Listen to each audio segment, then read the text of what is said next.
cicadas in there. Great game. 50 seconds to go. Hurts. Deep shot.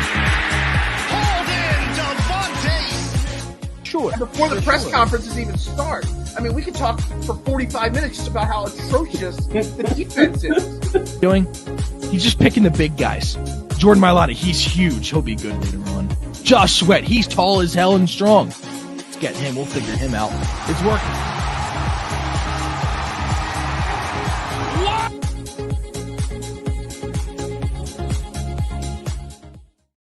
Good morning, everybody, and Merry Christmas Eve to everybody here. We are live here, trending in the AM, right here on DSM Media Live, Facebook, Twitter, Twitch, YouTube. You know the drill. Smash that like button, smash that share button, and make sure to subscribe on YouTube. The road to 500 continues.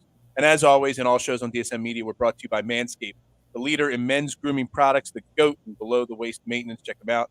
Manscaped.com. Use promo code TRENDING. The name of the show, Trending, at checkout for 20% off and free shipping.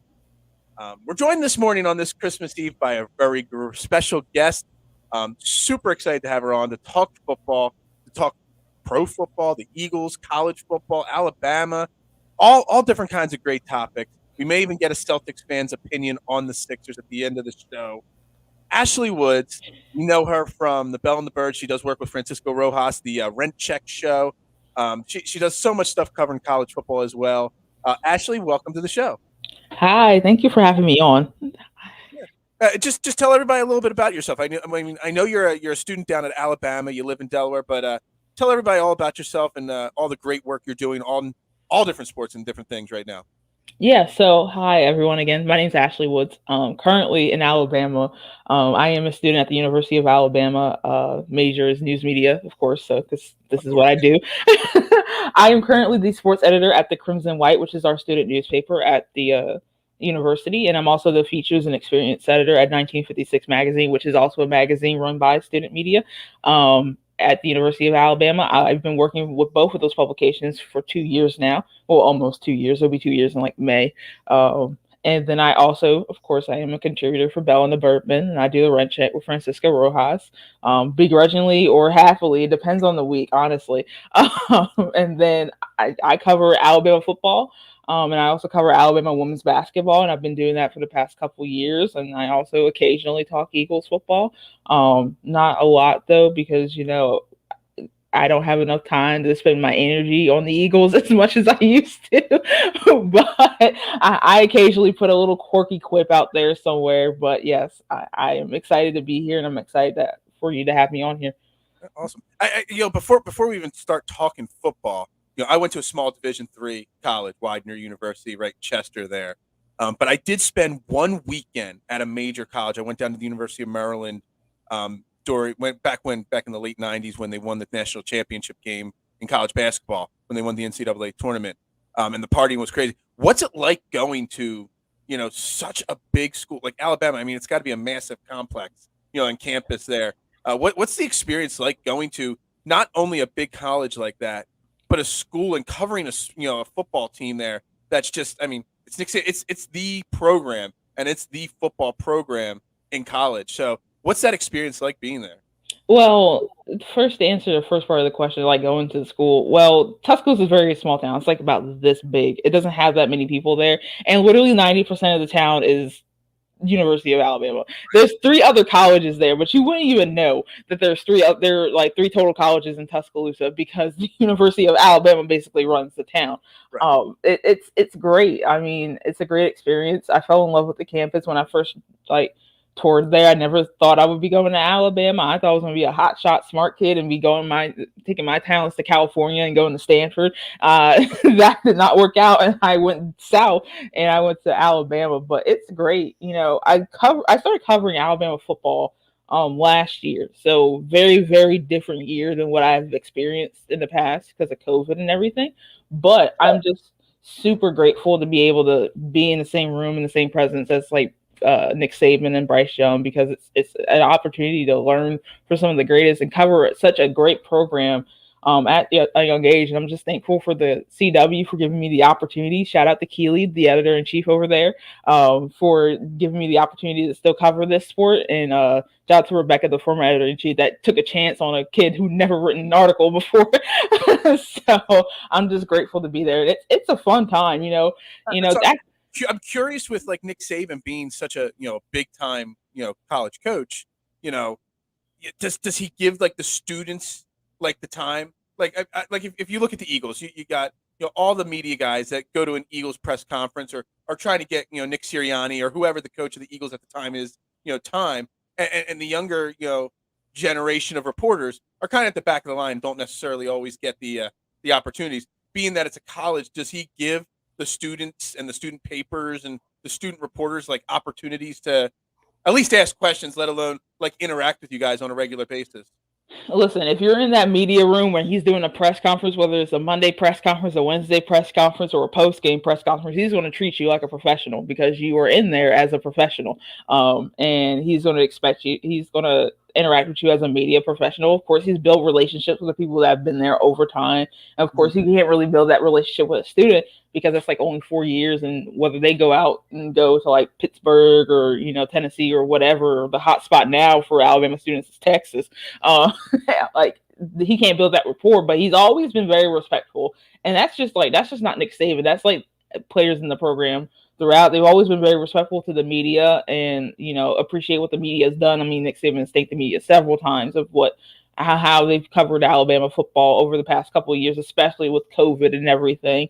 And that's just not football. That's with women's basketball. My first interview actually was with the women's basketball head coach, Christy Curry, and she was so great. I was a bumbling mess. Oh my God, I was so nervous, and she was just so gracious, and she was just excited to have someone that was eager to cover women's basketball, cover the sport.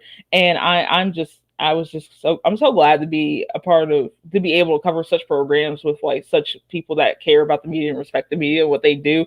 Now, Nick Saban, he above giving a little quirk about the media, and I'm like, yeah, we were stupid when we said Georgia was going to roll over Alabama. I didn't say that. I said it was going to be a close game. I didn't think any team was going to win by 2 possessions or more. I was in that camp. I was like, I don't know how you can see that, but whatever.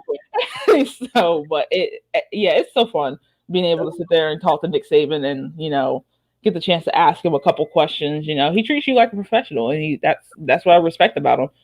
That's pretty awesome.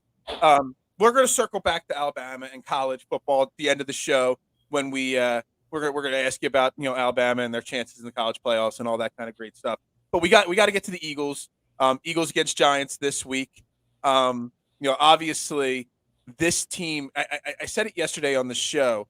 Is it a stretch to say that even though it's only been a few games and a few weeks, that this team that's going up against the Giants this week is a completely different team that faced the Giants a few weeks ago? And, everybody thought we were going to win that game. We lost 13-6. I call it a series of unfortunate events, bad holding penalties, fumbles, interceptions at wrong times. There were some unfortunate events that happened there. But I kind of feel like we're a different team with a different momentum right now going this week. And I don't expect anywhere near to the same performance this week against the Giants. I agree to that. I think we had to get that first home win against the Saints to kind of get over that hump of like winning at home. But this team has, even with us like losing at home the first few games, we've looked pretty decent at home. It's just been a series of unfortunate events, like you said. At home in particular, I think this is a very different team.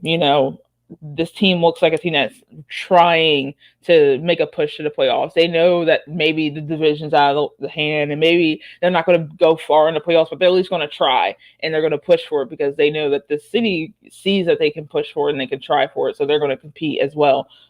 This is a very different team. I think that game was a fluke. I mean, we saw them bounce back against the Jets. They had a bye week, and then they put on another good performance against the Redskins outside of like the first quarter where there was some shaky stuff going on and some weird. That was even an unfortunate, like that interception from God that bounced off of Goddard's foot. I mean, that was just pure bad luck. I mean, yeah, he drops a ball here or there, but dropping a ball like that, having it bounce off your shoe and then up, I mean, that's just. Yeah, I remember like 9 times out of 10, that ball hits the ground. Yeah, I remember like looking up because I was watching South Carolina and Stanford at the moment because that was also on Tuesday, and I looked up and I was like, "Why are Redskins fans celebrating? He dropped the pass. I mean, okay, I guess, but whatever." And then I was like, "Oh wait, no, that's an interception. Wait, off of his foot." And I just started laughing. I was just like, that's like the most Eagles thing I have ever seen in my entire life. But yeah, I mean, this team looks like a much more complete team, a much different team that went up to the Meadowlands and played the Giants a couple weeks ago. And I think Jalen Hurts is starting to find himself and at the great time. And Nick Sirianni is starting to call some really good games. Having some really good game plans at the right time, quite honestly, because you want to call your best games in November and in December. He's been doing that, quite honestly, and I've loved seeing the improvement that he's made over the course of the season. You know, this team was 2-5, and then somehow, some way, he turned it around very quickly, and I'm glad that he was able to figure out a way to do that. I've been spot on this season. I said they were going to be 2-5 after 7 games, and I said they'd be 7-7 after 14 games. So far, I am spot on my. I don't think that's never happened. You know, in the life of I'm a 41-year-old man. I've been predicting Eagles scores for 40 of those 41 years, probably. I've never been this accurate. You bring up Nick Sirianni and how well he's been doing lately, and obviously the news came out he's on the COVID protocol list now. And I know the NFL's changed the rules, so there's a slim chance maybe he comes back for Sunday or not. But with the way the league is run now, with virtual, and everybody's used to the virtual thing, and he could still instill the game plan, and he could still coach from virtually at home to an extent. Do you think missing Nick Sirianni is as big of a deal as it may have been 2 or 3 years ago if your coach was missing a game? Or do you think that the way the world has been the last 2 years now, teams are used to people not being in the building per se, and it might not be as big of a deal as it should be? I mean, it's a pretty big deal. I mean, that's your head coach. That's the guy that's basically running everything on game days and then throughout the week. And of course, besides that, you don't want to see anyone get sick. I think it's a pretty big deal, but definitely not as big of a deal as it would have been like a couple of years ago before COVID, because now we know what the protocol is. We know what to do. You know, you can still do stuff virtually. You know, he has to isolate. And then, like, the NFL is kind of one of the more lax leagues when it comes to COVID.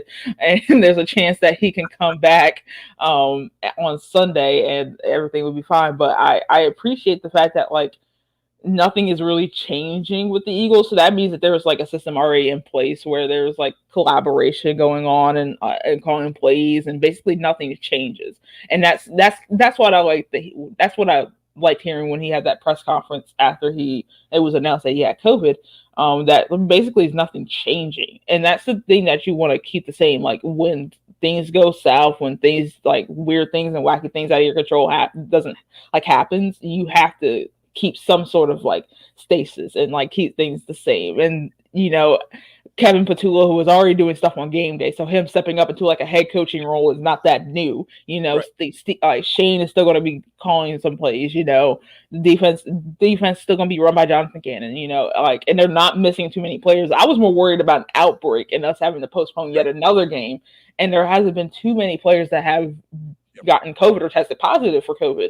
So that's great. So everything is basically still the same. So it's really like, it's a big deal in the sense it's like, yeah, you don't want to see your head coach be sick when he's calling, he's getting some rhythm and he's finally finding his groove as a head coach. And, you don't want to see anyone get sick. But the fact that everything is still kind of remaining the same as far as like how things are run and practice and during game day is it's a great sign for me should he miss the game. I mean, knock on wood, there hasn't been a widespread outbreak, but I forget. I do so many shows. I got like 9 shows a week here. I forget which one of my guests said that the Eagles actually about a week and a half, 2 weeks ago, actually instituted new protocols in their building just in case, because they saw what was going on around the league. So, yes, I mean, I'm surprised that if Nick Sirianni has it and he's in all those players' faces, he's right there in the locker room. I can't believe that, no one else has gotten it, which it's great so far, knock on wood. Not the, your name. Yeah, never mind. Right. My mind was really funny, but it didn't come out funny at all. I think it's a really good sign. Maybe the league needs to look at what the Eagles have been doing the last few weeks, enhanced protocols in the locker room and, with training and stuff like that, because if only 4 or 5 guys are on the list and Nick Sirianni's the only coach, obviously whatever the Eagles are doing is obviously working. But it's interesting you bring up all the other coaches, Paluda, who's stepping up, and Shane Steichen, who's going to be calling plays on Sunday if Nick Sirianni's out there. And to answer Adam's question, as of now, Nick Sirianni will not be on the sideline. But obviously, with the new relaxed rules that the NFL has put in place, I guess there's an opportunity for him to test positive on Saturday or test negative on Saturday or Sunday morning and be on the sideline. But Shane Steichen, when he was the play caller in San Diego, because they were still in San Diego at the time, he ran the 9th heaviest run offense in the league. So that's what we all keep talking about, how the Eagles need to run more and more and more. Well, Shane Steichen, that's what he does. And maybe that's part like the secret on the change in Nick Sirianni's game plan. Maybe Shane Steichen has actually influenced Nick Sirianni over the last 4 or 5 games to actually run the ball more, because let's be honest, he wasn't doing that at first, and all of a sudden he did. Maybe Shane Steichen has had a bigger role on this offense, especially recently, than we think. Yeah, I think Sirianni talked about how it's very collaborative, because someone asked him a question about clarify something on how game plans are going to go, and he said, yeah, him and Shane have been calling plays together. Basically, Nick Sirianni will want these certain plays, and then Shane will tell it to Jalen, and he will either call them in that order, or Shane will change the order. So it's very much like a trusting relationship between the two. If Shane sees something that he doesn't like and he wants to change, he'll probably let Sirianni know, and then he'll change it and tell Jalen. And that's what you're supposed to do as an offensive coordinator. You're supposed to sit there and look at what you're seeing on the field, of course, playing throughout the week, but what you're seeing on the field, you got to adjust to it. And I think Shane and Nick have done a great job adjusting to what they've been seeing on the field and what has been getting them the most production. And the fact that he would still be calling plays on Sunday, it means that nothing is really ever changing on the offensive side, which is great, especially with you having a young quarterback at the helm. You don't want too much to be changing, especially with the head coach and COVID and everything. You want some things to stay the same. Yeah, so I mean, I know it's super cliche to do, but obviously, we play, and so and this is Friday. It's Football Friday. What would be the key? What would be your number one key to victory? Outside the obvious, running the football excessively like they've been doing. What would be your number one key to victory this Sunday against the Giants? I think we need a cleaner start.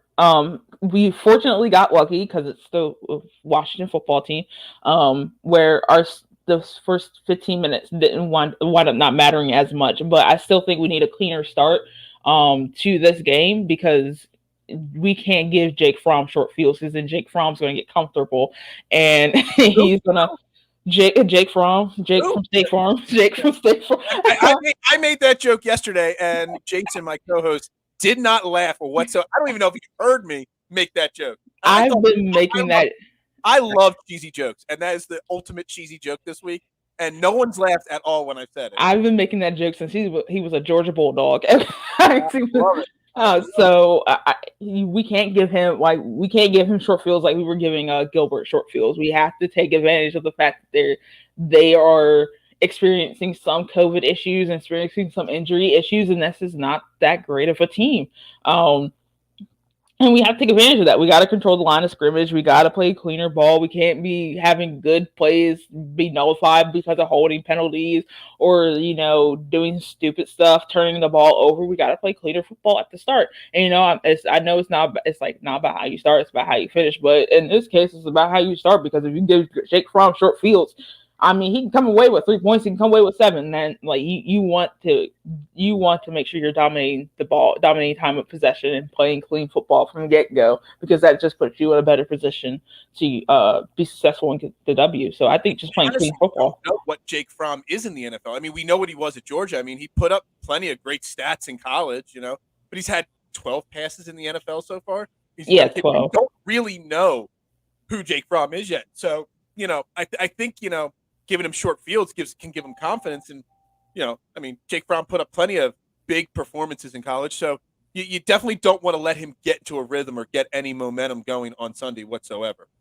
Yeah, and that's just playing cleaner football and just not giving him time on the field to get a rhythm. Says at Georgia, The way that they kind of ran the offense when he was there, it was very like up tempo, quick passes because he's very strong. He has a very strong arm, very accurate.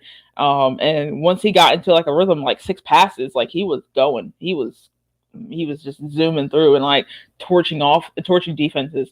And we can't let him get in the rhythm because once he gets in the rhythm, he gets comfortable. And short fields allow you to get in sort of common rhythm because you don't have to go 75 yards. You only got to go like 30 yards, and it kind of builds up your confidence because you can take a field points and your defense is doing the job. So they gotta play cleaner football, and we can't have crazy turnovers. We can't be fumbling the ball and being careless with the ball. It's just clean football from start to finish.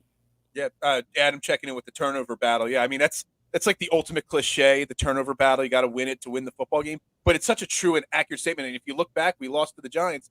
We gave up 4 turnovers. We turned the ball over 4 times against them. You just can't do it. So the thing I've started doing in the last couple of weeks to prepare for keys to the game, instead of just trying to think of what the keys to the game are for the Eagles, I go in and I Google search like Giants beat reporters or whoever's covering the team and say, what do they think is the key for them to win the game? And then, go from there. And that helps you formulate a different opinion. And so I did that this morning, getting ready for the game. And I'm on Giants.com's website and their keys to the game. So there's some interesting stats here. So the Eagles are actually leading the league in big plays. And the NFL defines big plays as passing yards of 20 plus yards per pass or rushes of 10 more yards. And the Eagles lead the league in that. And also their defense is second in the league in giving up the fewest big plays, which is really surprising for as bad as the Eagles defense has been. And on the other side of the coin, the Giants offense is second to last in getting big plays. So the big plays are super key. And I started talking about it this week after the Washington game. I've been talking about it for a long time that I don't want Jalen Hurts running the ball 15, 18 times a game. It's okay to have him use his legs, get 8 to 10 rushes a game, whatever it is. But this past week against Washington, you saw, the play action working because off of the run, and him actually, instead of running the ball, getting it down the field to Devontae Smith on that big play, to Dallas Goedert. And even if it's just 5 or 6, throws down the field, it makes those linebackers take a step back. It makes the safeties not be able to play in the box. And it just makes the running game that much more effective. So, seeing the Eagles be able to put out 1 or 2 pass plays of 20 plus yards and Jalen Hurts stretching the field, I think is a super big key, because then it just makes Jordan Howard and Miles Sanders, ability to run the ball that much easier. And it also takes the pressure off of Jalen Hurts taking massive hits over and over and over again, like we saw earlier in the season. Yeah, I agree. That's a very interesting stat. I didn't realize that they were that bad at, stopping big plays, the Giants. And yeah, you saw the play action game working against Washington because of how effective the run was. And, once we got those passes down the field, they're stepping back. We got to get back to, having a balanced complementary football. And that means complementary run, pass, and then offense to defense. Someone made a point of like getting pressure to the quarterback. I don't know if that's as big of a deal as it is playing clean football, because, at the end of the day, whether or not we get pressure to the quarterback or not, if we're holding him to 3 and outs and we're stopping him on the big plays, we cannot get any sacks or hit home and still get off the field in 3 plays. So I would love to see more sacks. I'm a fan of sacks. I'm a big fan of that. But I think more or less it's just making sure we limit those big plays from Saquon and all the other weapons that they have in New York, and just making sure that Jake Fromm doesn't get in the rhythm. And I don't necessarily think you have to pressure him to make sure to throw him off the rhythm. I think it's just forcing incompletions for me, because quite frankly, Jake Fromm is talented enough to make a good pass when he's taking a hit. That's how good he is. We've talked about the lack of sacks, for a while on this show and many shows I do. But the Eagles just aren't getting home, and that's fine. The one thing I want to see, if you're at least getting a little pressure in the backfield, just put your arms up.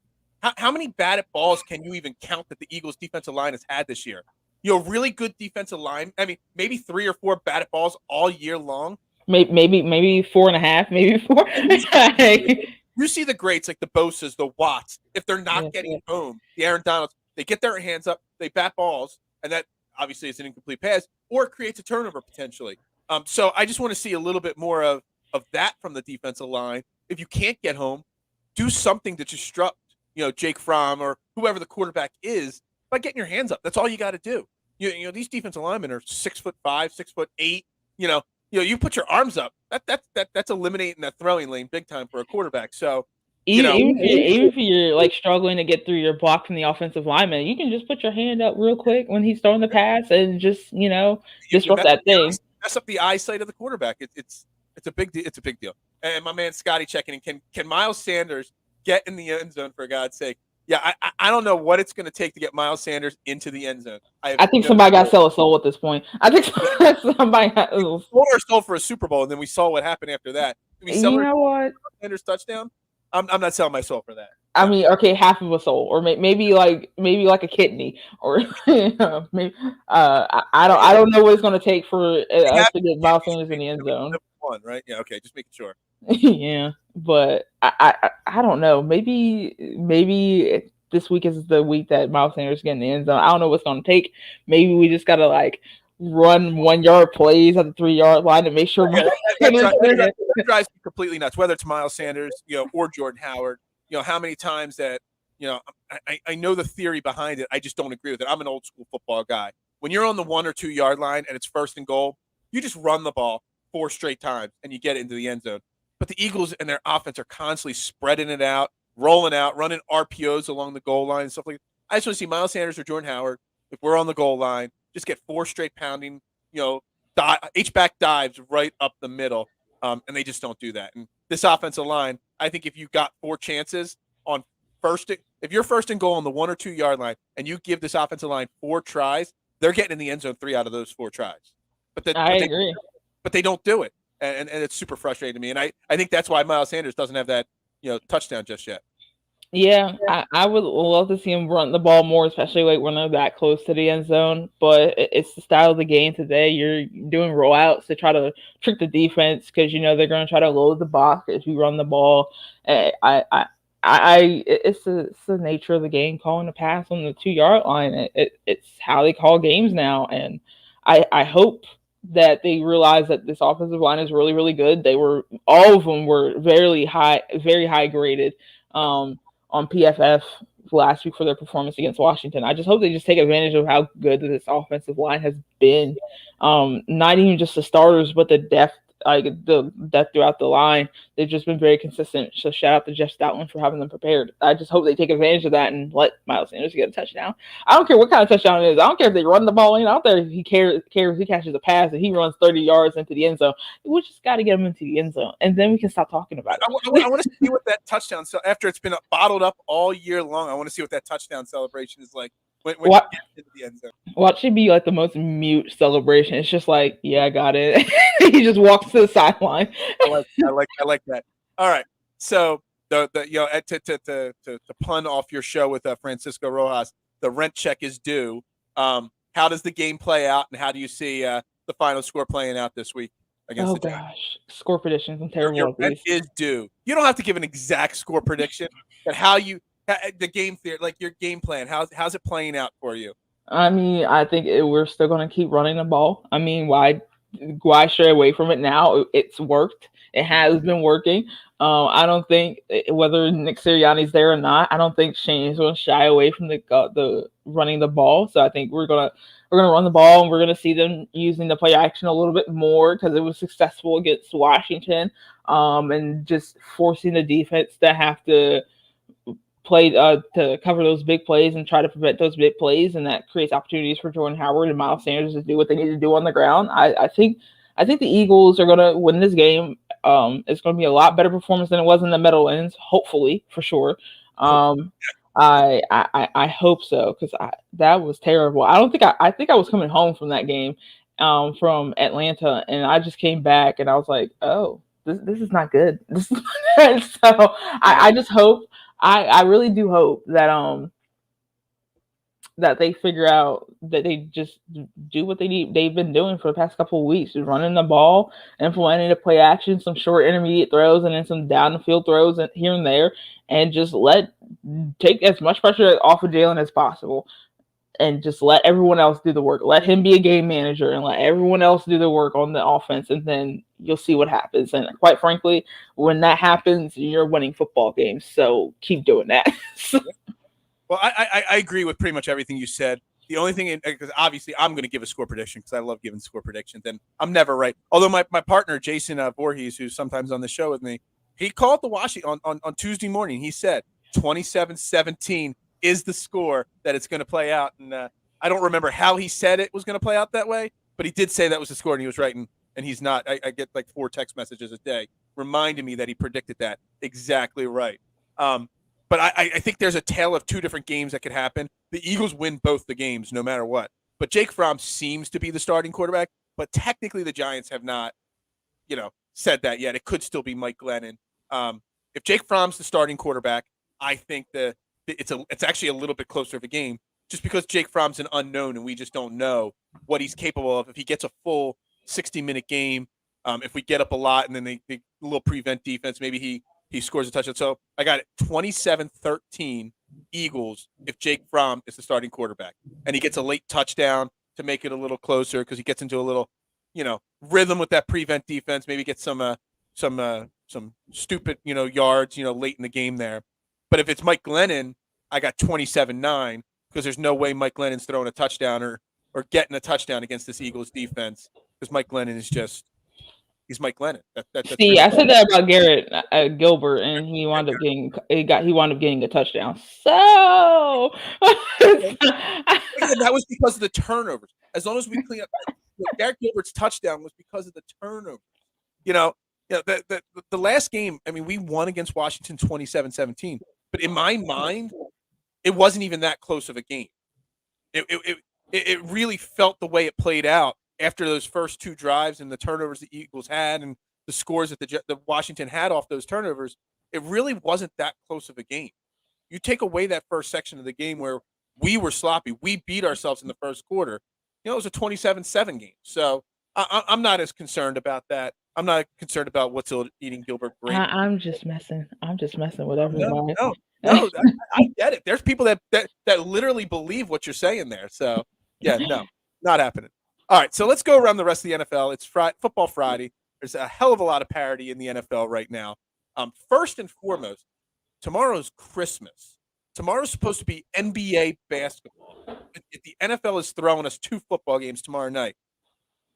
Do you like that the NFL is having 2 football games on Christmas, or would you rather be focused solely on the NBA tomorrow, which is that's my Christmas tradition. Have my brunch/lunch/dinner, whatever it is, sit on the couch and just watch NBA basketball all day long. Listen, after the fiasco that was the Thanksgiving games for 2021, I want to see what they can bring out on Christmas. I kind of like the idea, kind of compete with the NBA, give the NBA a run for their money. I can't remember the last time the NFL has had a game on Christmas, but I kind of like it. I mean, they're late slot games. I mean, it gives a chance for people to watch a little bit of NBA, and then if they want to click on football, and they can click on football. And these are really pretty decent matchups. You got Cleveland at Green Bay, and then Indianapolis at Arizona. I mean, these are some pretty interesting matchups. You got Indianapolis that's trying to make a playoff push in the AFC. Arizona trying to find their way. I mean, they lost to the Lions. They're trying to find their way quick and fast and in a hurry. And then you got Green Bay trying to lock up the number 1 seed, and Cleveland's trying to find their bearings also as well. I think these are some pretty interesting matchups that we have on Christmas, and a lot more interesting than what we have on Thanksgiving. So I kind of like the idea. Will they do this next year? Probably not. Oh, well, next year Christmas is on a Sunday, I think. Yeah, so they have to do that. They have to do that.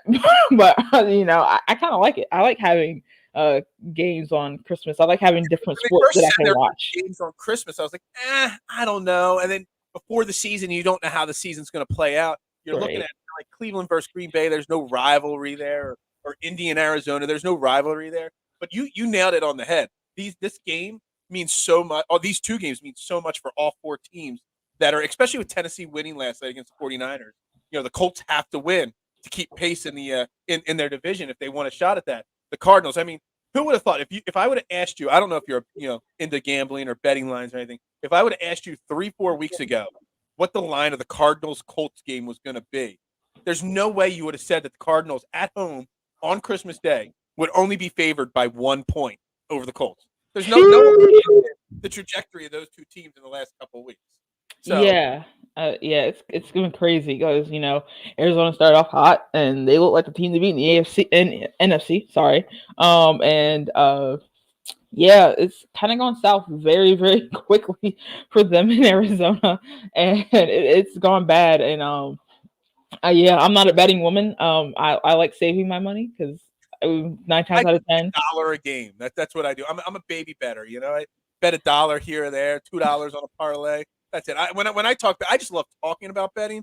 I just, I'm cheap. I like hearing the discussions about what goes into people betting because it's just funny how many people calculate stuff and do all the math and whatnot. Me, I'm just sitting there. I'm like, yeah, okay, whatever. I'm not gonna bet because I like having money. So, Absolutely agree with you.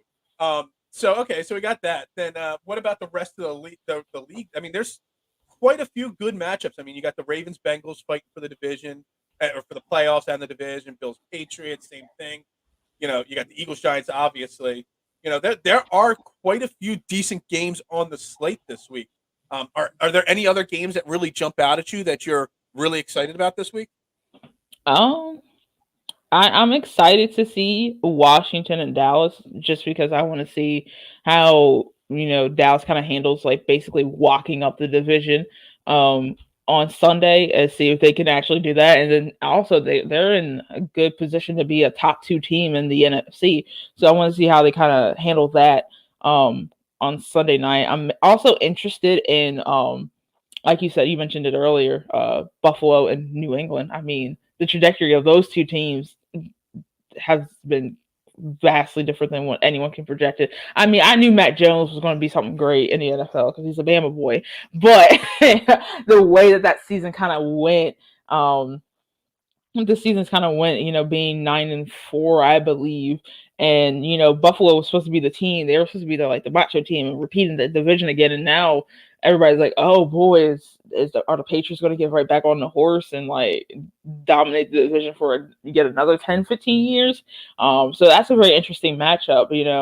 If New England can manage to sweep Buffalo, that changes kind of the landscape of the AFC East for a little bit, because then people are now talking about, well, was Buffalo a one-season fluke? So the pressure is really on Buffalo to kind of go in Foxborough in a very tough environment, in a cold, I mean, they're experiencing the cold, but in a cold rivalry game at 1 o'clock, they got to be prepared to go in and do some damage in there and come out with a win. I'm interested in that game. I'm also interested in Los Angeles and Minnesota because Minnesota's right there. That's the team that we need to jump above to get into that playoff spot. And Los Angeles just came off with a victory against the Seahawks. And Minnesota's right there looking. They were looking to gain some momentum going into the next few games, and they don't look like they're going to stop. So I'm hoping that Los Angeles beats them because we need to jump that spot. But the Rams are just like the Cardinals, that so many expectations and have just been kind of floundering around and not living up to those expectations every single week. Yeah, there's a lot of expectations on them, and I think that's kind of how they wanted it to be, especially giving away so much draft capital. The amount of draft capital they've been giving away over the past few years, and then going out and trading Goff for Stafford. It basically said, yeah, we're trying to make a Super Bowl run, and it's either the Super Bowl this year or we're just gonna blow it all up and start from scratch again. And that's the kind of expectation they put on themselves by going out and getting Stafford, getting rid of those draft picks, and that's very interesting. No Dalvin Cook. He went on the COVID list. I think it was late last night or early this morning. I did see that. I kind of forgot though to mention that. Yeah, but but at least the Vikings have a really good backup in Mattinson. He's shown that he can fill in when Dalvin Cook goes down.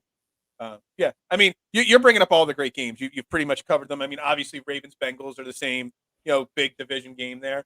And you bring up Mac Jones being an Alabama guy, and you got to see him firsthand last year in Alabama.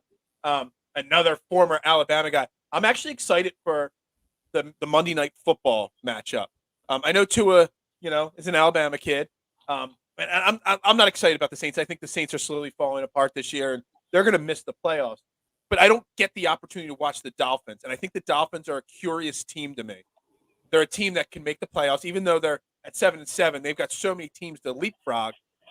Brian Flores has that defense playing really well, and Tua, ever since all the Deshaun Watson trade rumors were floating around middle of the season, he's kind of turned it around. Not just turned it around, like massively turned it around. And I was someone that had written Tua off as a complete and total bust. So I'm curious to actually be able to sit down and watch a full Tua game and see what he really. I see the highlights. I don't see the full start to finish of what he is. So I'm really curious about that game. Yeah, that's the issue with a lot of people when it comes to Tua, and they just see the highlights and kind of like the errant throws that he makes. And quite frankly, he did that at Alabama, so I knew that was going to kind of transfer into the league. He's very much that lefty type of gunslinger that's going to like extend the play, and then at some point he's just going to chuck it up there and be like somebody out there. So I'm excited that people are kind of turning the corner on Tua and realizing that he's still a very, very young quarterback that is still very unpolished. And he's also playing for a coach that focuses more on the defensive side, kind of like how he was with Alabama. Although Nick Saban does contribute a little bit to the offense, but he's more of a defensive guy. I think that people just need to give him time, especially behind that offensive line in Miami, and they just need to give him time to get in the rhythm and find his bearings, and he's found it. And of course, there's still a lot of question marks around him, but yeah, he's improved vastly from what he was like week 3, week 4, and they've given him a really good young wide receiver in Jalen Waddle, obviously, and Mike Gesicki's slowly developing into a pretty strong tight end. They got to get him a running game. They got to improve his offensive line. And there's a chance that there's some really strong potential to have quite the team down there, especially if Josh Allen, the Bills don't really work out. And, you could have Mac Jones versus Tua, Alabama versus Alabama in that AFC East for a really long time. Bama on Bama crime. I love to see it. I love it. Yeah, getting Waddle was, I think a lot of people kind of, even though he was like a top 10 pick, kind of underrated that move. When Tua was at Alabama, that was his guy. Waddle was his guy. That connection was very, very lethal at Alabama. Of course, he had Ruggs, he had Judy, he had Devontae, of course. Yeah, those plethora of receivers at Alabama. But Jalen was his guy. That was his guy. I won't lie. I've always been a little anti-Tua also because I was a big Jalen fan when he was at Alabama. And he lost his job because he got hurt. And I hate when players lose their job because they're obviously Tua played great when Jalen went down, but Jalen really never got that opportunity. He had to go to Oklahoma. I was begging, a few years ago for the Oklahoma-Alabama championship game so that it could have been Jalen versus Tua in that championship. I wanted that championship game so bad, and it just didn't happen. But yeah, the sheer pandemonium. Yeah, that would have been just the storyline writes itself right there. So. But let's actually, we're talking about all these Alabama quarterbacks in the NFL. Let's transition. I mean, you're like we said at the beginning, you're an Alabama student. You cover the Crimson Tide football and the women's basketball team. We're getting closer and closer to the playoffs here for Alabama. Alabama versus Cincinnati, and then obviously the other semifinal game is Georgia versus Michigan. So first and foremost, did the committee and did they get the 4 teams right? And in the right order for the playoffs. Yeah, they got the team right. They got the teams right. I mean, you can make an argument for Notre Dame, but not enough happened for Notre Dame to kind of sneak into the playoffs. And then Baylor wind up winning the Big 12, but not enough chaos for them either to get into the playoffs. So I think they got the order right. Because you can't have Georgia be the number 1 team going into the playoffs when they just got blown out 42-24 to the second team. And then Michigan has been been a very sneaky good team this season. Jim Harbaugh has done a great job with that team this year. And Cincinnati's been consistently good for the past couple of years. So you as much as you wanted to keep a G5 school out of the playoffs, you couldn't do it this year. I mean, Cincinnati was just too good this year. I mean, so. I'm not going to lie. I didn't watch a lot of college football this year. It's the last on the thing I cover. So I just don't really focus on it enough. I know the stats. I've seen the highlights. Does Cincinnati even stand a remote chance against Alabama? I mean, take your bias as a student there out of it. can they even keep it remote? Because in my mind, the little I've seen, it looks like it's a game that's setting up for Alabama to just completely smoke Cincinnati. I think Cincinnati has a little bit of a chance. I don't think it's a chance to beat them, but they have a chance to be competitive against Alabama. I think that will have to come from the defense, that defensive side of the ball. Both Nick Saban, Will Anderson Jr., linebacker at Alabama, and of course quarterback Bryce Young have all talked about how good they look on the defensive side of the ball.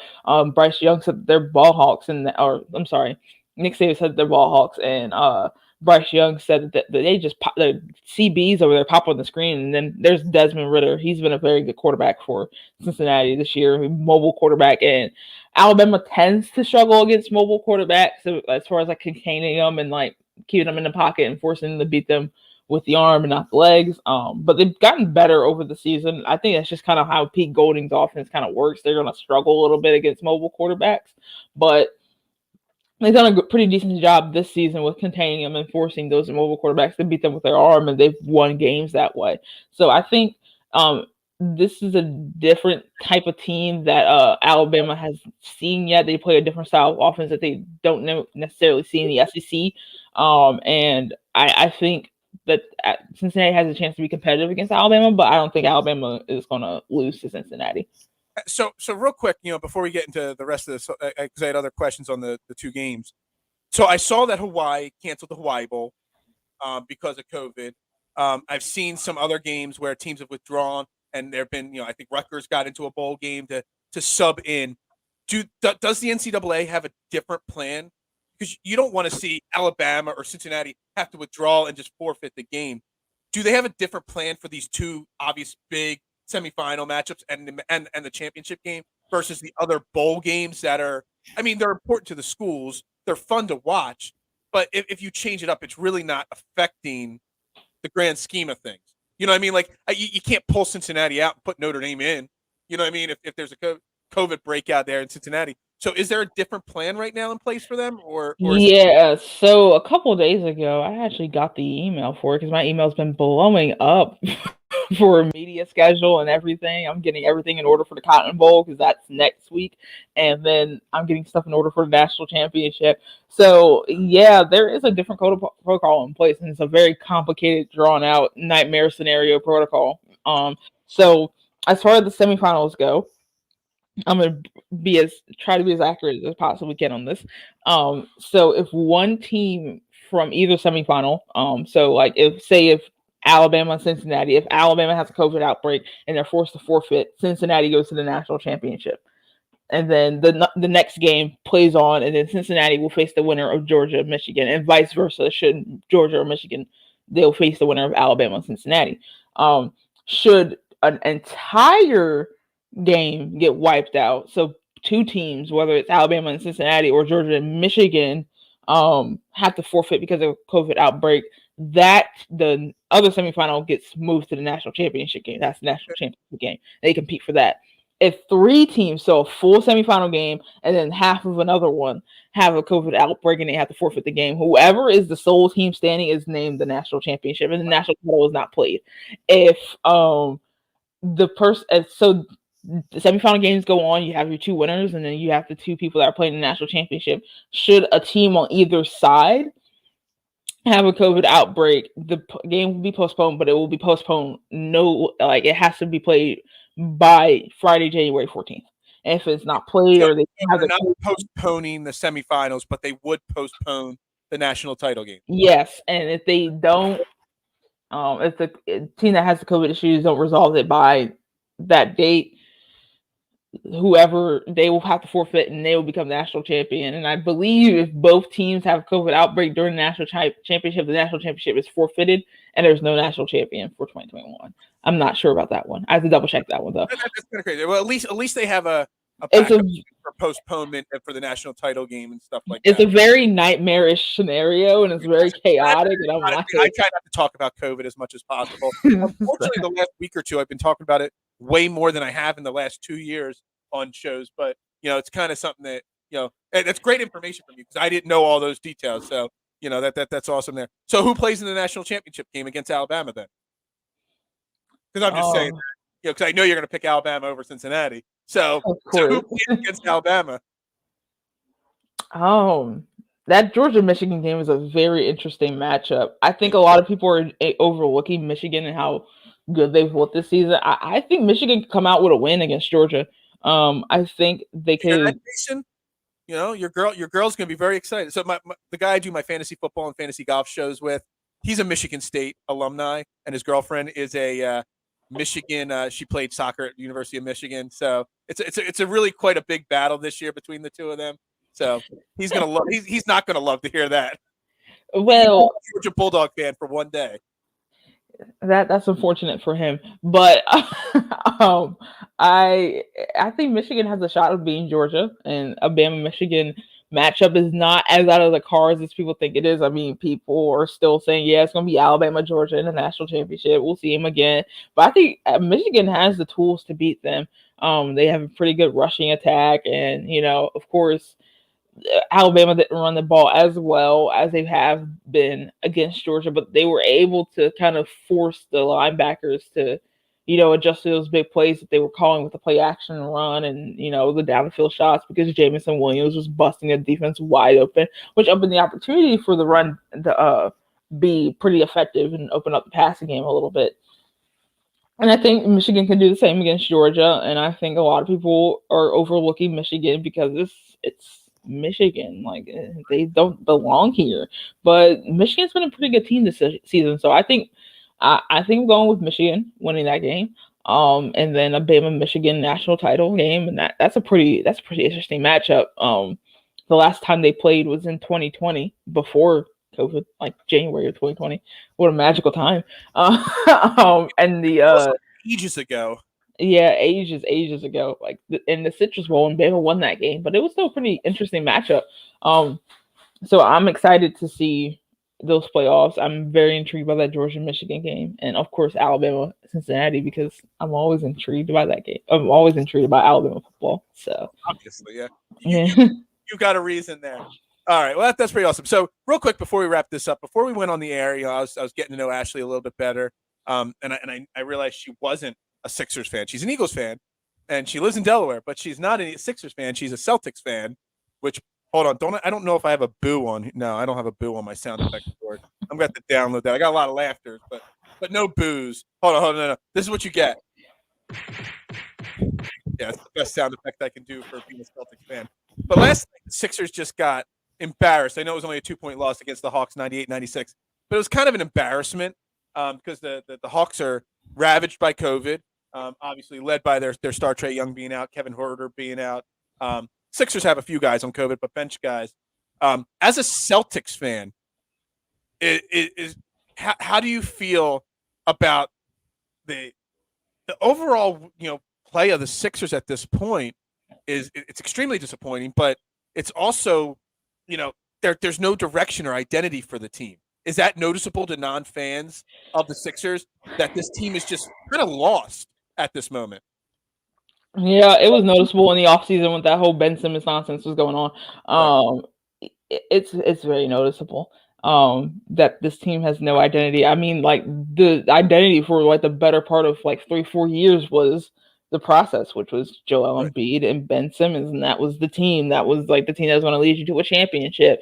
And now, since Ben Simmons is off playing Call of Duty somewhere, and Joel Embiid is playing the game, there's like really like there's nothing to really compliment Joel. I mean, Tyrese has done a good job in like kind of filling that role for Ben Simmons, but it's not nearly as effective as it was with Ben Simmons and Joel Embiid, and that's kind of how they planned it.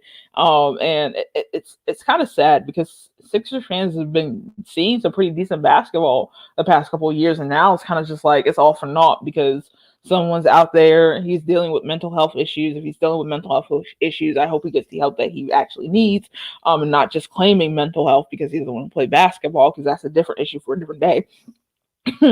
But yeah, it's just So real quick, I mean, one of the strong rumors we've been hearing, I mean, it was about a month ago when the rumor was really getting kicked around. Ben Simmons for Jaylen Brown. Would you want Ben Simmons on your team to pair up with Jason Tatum? No. I don't want the drama. That was a hesitant no.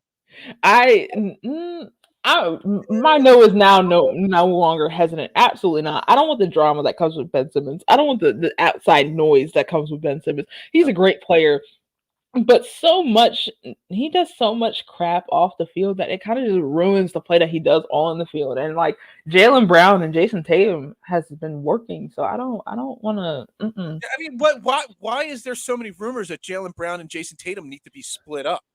Because as an NBA fan, I mean, I think that's a duo that should, on paper, work well together, especially if you get a better point guard in there to run the point.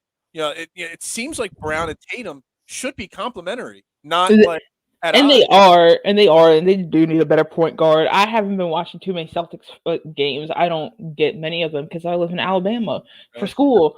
Because that's all the way up in Boston, so I'm subjected to like Hawks and Pelicans games.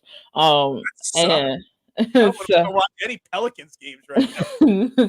So, I mean, from kind of just observing like with scores and highlights, it works together. I just think maybe they're just trying to push that. Maybe Jalen's unhappy. I couldn't tell you why they're trying to push that rumor.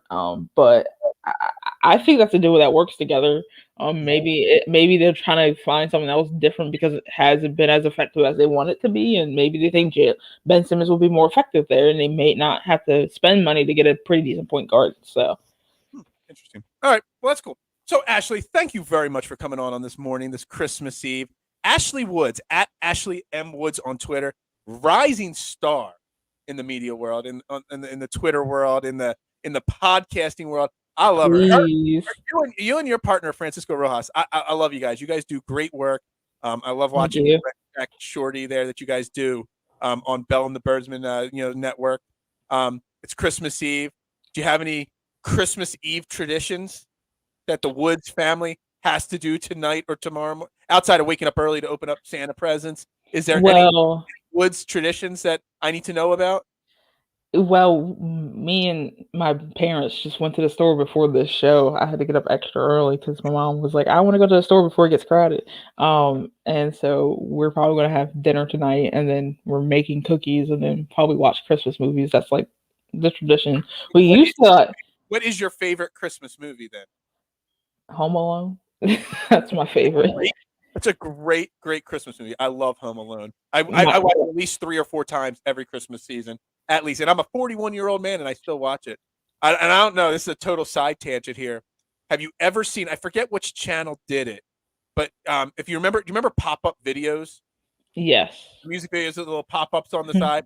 They did a Home Alone pop-up movie where they put at the bottom of the screen like every prank that he pulled, what it would do to a person in real life. And it makes it so much funnier. Like when the scalp on the one guy gets burned, well, that would have melted him down to his like skull. Like they just talk about how awful some of these pranks are. It was really kind of funny. But yeah, Christmas movies are an absolute must, and I absolutely love them. So thank you very much for coming on. This is Trending in AM right here on DSM Media. Again, brought to you by Manscaped, the leader in men's grooming products. Check them out, manscaped.com, promo code TRENDING for 20% off and free shipping. I'll be back Monday morning for Overreaction Monday. Jason will be back in the co-host saddle, hopefully talking about an Eagles win against the Giants. Everybody have a great Christmas. Merry Christmas. I normally say go Birds when we sign off, but we got to say ho, ho, ho, or Merry Christmas and things like that. Everybody have a great Christmas. Merry Christmas, and thank you, Ashlee, for coming on.